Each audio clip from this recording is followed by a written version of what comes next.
So today I woke up and I had the urge to create something useful, something that will change the face of the earth and make humanity collectively wonder, how did we ever live without it? I'm talking vaccine invention, electricity discovery, creation of writing level important. And so I thought about this project for a long time. I wanted it to be deeply researched and well developed. And so, after seconds and minutes of careful thought and consultation with my team of highly skilled researchers and engineers, we came to a groundbreaking conclusion. A clairvoyant magician, intergalactic upholder of the law and guardian of His Majesty's treasure Raven art doll would be the perfect object to create. Hi, I'm Anna, and I love creating silly stuff that are also distressingly useless, but I probably shouldn't be saying this. The little guy we were creating today actually started as a sketch I made a few weeks ago, something I really wanted to turn into an art doll, because doll making is my latest artistic hyperfixation for some reason. So originally it was supposed to be a cute, whimsical crow girl character, but fate had other plans, and by fate I mean my inability to stick to a plan, my lack of sewing skills, and of course, my laziness. So how did we go from this to our clairvoyant magician, intergalactic upholder of the law and guardian of His Majesty's treasure Raven doll? Well, keep watching. The first step was to create his skeleton with aluminum wire, because I didn't want my son, yes, my son, I consider everything I craft to be my child, do you have a problem with that? To be spineless. Get it? Haha, that was a pun. I just used both the literal and figurative sense of the word, which is really impressive and makes me really proud of myself since English is not my native language. I'm desperate. Please congratulate my inner child who was once heartbroken to discover that her favorite Disney Channel stars spoke English and therefore could never understand her, even if they met her, which would obviously never occur. But now at least I know how to speak English. Why am I talking about this already? Anyways, so as you can see, I'm using tinfoil to make the inside of the face as well as the paws, because it's pretty sturdy and also I'm pretty cheap, and this way I don't have to use too much clay because polymer clay is expensive. Once the spine was done, it was time for my favorite part, which is to basically sculpt the face of our little anthropomorphic raven. So I grabbed some good old polymer clay and used a few reference photos to help make it look accurate. I did my best to smooth the clay, and then I started shaping a beak, and I put it onto the base with some liquid sculpting because I didn't want my beak to break easily.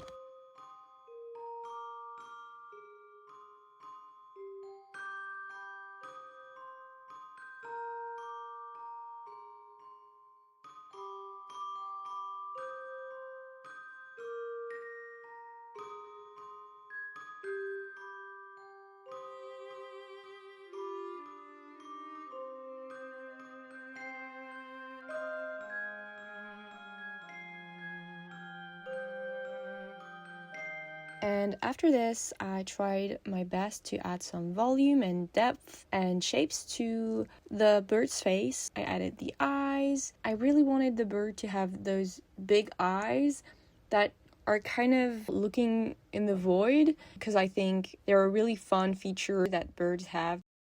While I do that, let me tell you about the lore behind this character, because creating dolls is fun and all, but the best part is giving them life by creating their story. Like, who is this guy? What does he like? What does he want? I feel like this helps me bond with the creatures I make, because if I didn't, they'd stay strangers. And it is scientifically proven that not knowing your spooky handmade dolls increases the risk of them being haunted and killing you in your sleep. And we definitely don't want that, right? So, let me introduce you to Rocco the Raven, clairvoyant magician, intergalactic upholder of the law and guardian of His Majesty's treasure, as he likes to introduce himself. He has always dreamt of reaching the stars. Unfortunately, being born without wings makes that a bit tricky, so he decided the stars would come to him instead. That's why he collects diligently every shiny golden thing he can find. What he loves: shiny jewelry, stars, the color gold. What he dislikes: people who don't believe in his psychic powers, people who realize he's trying to steal their jewelry, people who dare calling him just Rocco instead of Rocco the Fifth, clairvoyant magician, intergalactic upholder of the law and guardian of His Majesty's treasure. I don't know how many times I've said this in the video, but definitely too much for my own self-esteem. Anyway, his title is indeed of the utmost importance to him because he works for the king of a far, far away kingdom named Twinkledown, located deep in the depths of the galaxy. And he likes to believe his job is crucial for the kingdom's safety, when in reality, well, I wouldn't hurt his feelings by disclosing this information on the internet to my 47 subscribers, but he kind of has a bullshit job. There, I said it. Please don't tell him, otherwise this doll is so going to kill me in my sleep. Here's the official story though. Rocco's mission is to ensure the law of Twinkledown is respected across all intergalactic kingdoms, a mission he fulfills perfectly since there are no other intergalactic kingdoms. He also guards His Majesty's treasure with great dedication. Well, mainly because he stole it himself, but that's actually genius, right? He must get it from his mom. Oh, and he is clairvoyant. His psychic powers appeared when he was just a kid. Once, he predicted that the mailman would deliver mail at exactly 10:15 a.m. And guess what? That's exactly what happened. Which also happens literally every day, but hey, that was his first prophecy and it counts. And yeah, from that day on, Rocco knew he had a gift. One thing Rocco is definitely not, though, is delusional. He is the most grounded, perceptive, down-to-earth person he has ever met. So yeah, that's basically all of the nonsensical, early, absurd backstory I came up with for Rocco, and honestly, I had the best time doing it. I'd love to create more dolls and characters and little creatures and weave all their stories together into one big interconnected universe. Maybe I'm getting carried away here. Once I was satisfied with the bird's face, I decided I would add some stars on his face because that was the plan from the beginning. And I also used a little bit of sculpted liquid clay to glue them to the base.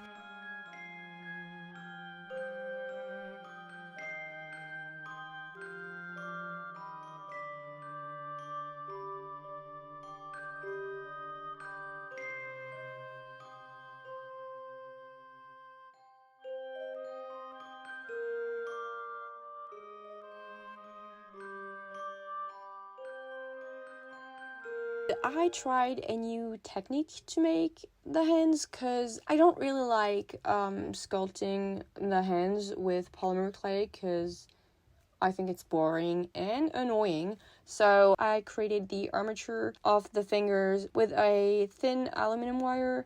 I decided to make things easier for myself and only give this bird 4 fingers. But I think it's pretty fitting since, you know, birds' paws, I think they only have 4 fingers. So yeah, that was not just me being lazy. That was also part of the plan because I'm not that lazy.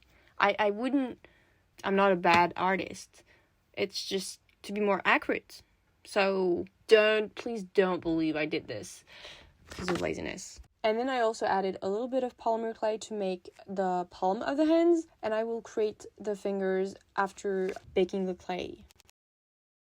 I also covered the piece of tinfoil that is supposed to be paws with polymer clay, and I actually spent a lot of time slimming down these paws because they were really thick and I wanted them to be a little thinner because although I didn't make this bird actual bird's legs, I wanted them to be kind of at least a little thin to kind of remind actual bird paws. And at this point, I still was not decided on the color pattern I was gonna go for, and I still thought that the legs would be striped just like in my original drawing, so I didn't add any texture to the paws because in my head it was kind of like these striped tights. But I kind of regret not adding any texture like I did for the head, because I think that with the way I painted the legs, it would actually have looked better. After I was done, it was finally time to paint, which is also one of my favorite parts because it's literally where you can see the little face of the doll come to life. So I started by applying a base of black acrylic paint, and then I wanted the fur of the bird to have this kind of really, really pretty silvery reflections that are sometimes a little blue silvery or a little purpley silvery. And so I mixed a little bit of silver acrylic paint with some blue and some red, and I tried my best to apply this on the bird. But in the end, after applying the varnish on the whole thing, I don't know if you can still see those little reflections. I think you can see them, but it's still really, really light. I'm still glad I did this because I think it really adds something to the bird and really goes well with this whole celestial look I was going for.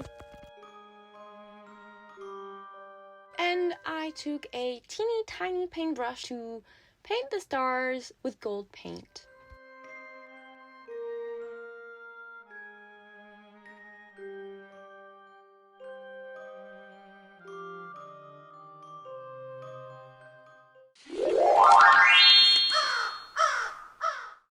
Once I was done painting, I attached the body with the face with some aluminum wire, and I also attached the skeleton of the hands to the arms.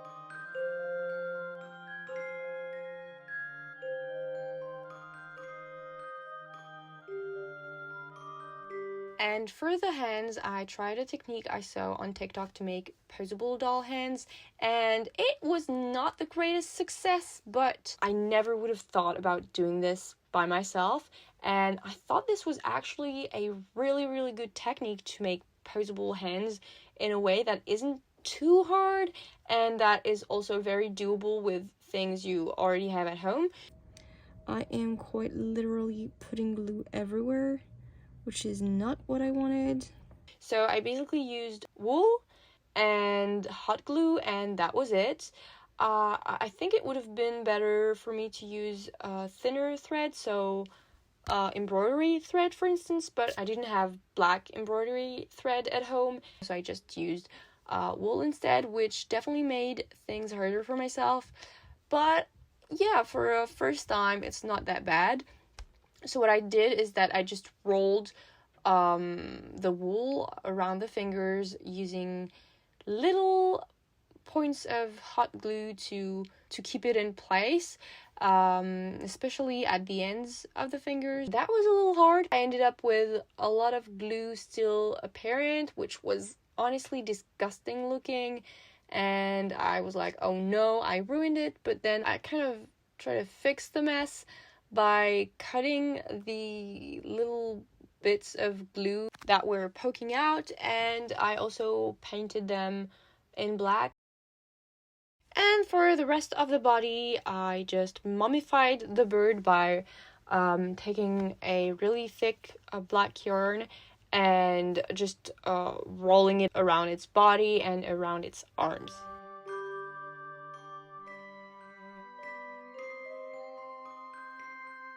Oh, and also at some point I decided that I wanted this bird to have kind of a bigger stomach to make it a little chubby. So I decided to use hot glue to make the bird a little bigger, although I'm not sure this was 100% a good idea because one, I'm pretty sure I burnt my fingers at least 5 times during the process, And second, the doll, which was supposed to be fully posable, now basically can't move his spine. You can still like sit the doll and move his arms, but its torso is definitely stiff because of the hot glue, which is pretty obvious.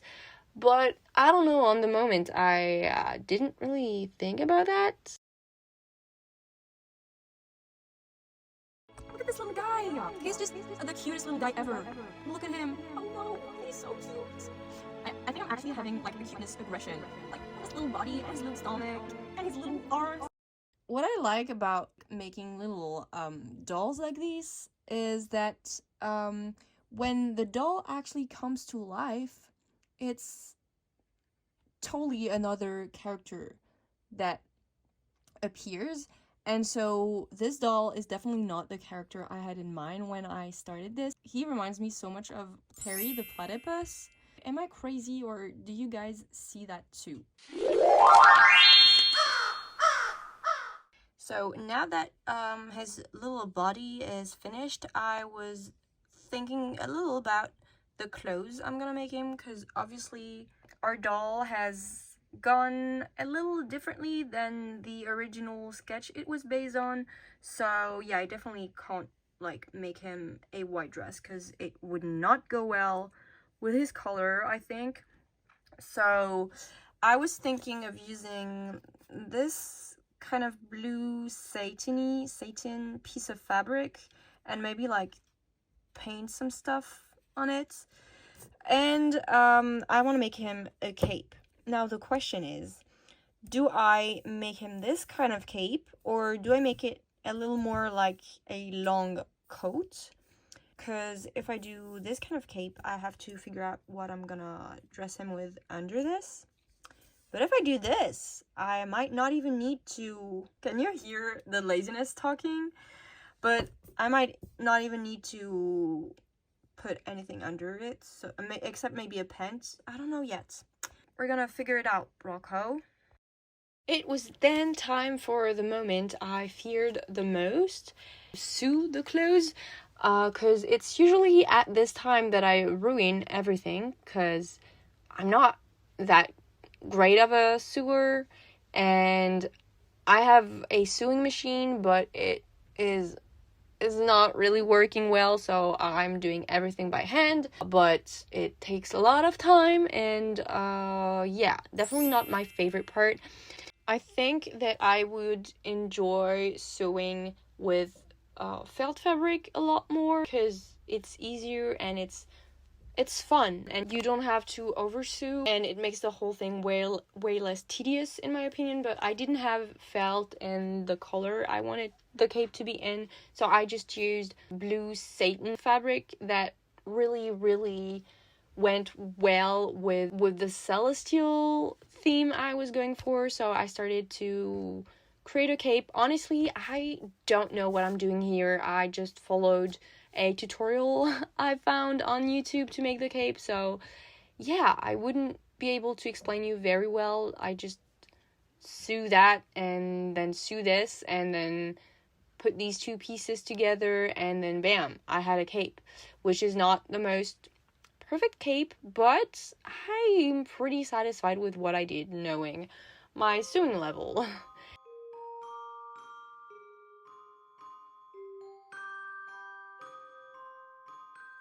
And then I had to think about what I was going to clothe this doll with, because obviously he cannot stay naked. So I decided I would make him this black and golden gown, which really fits his character so well. So yeah, that's what I started doing, and I had so much fun using metallic gold thread, because yeah, it's so pretty and I love it.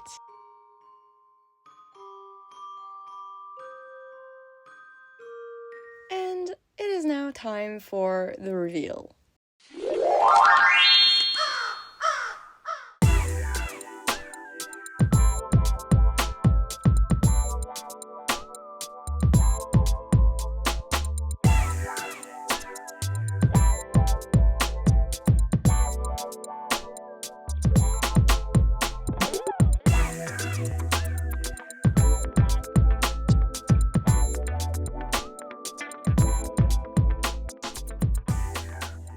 So yeah, I think that's it for today. I had so much fun creating this little guy.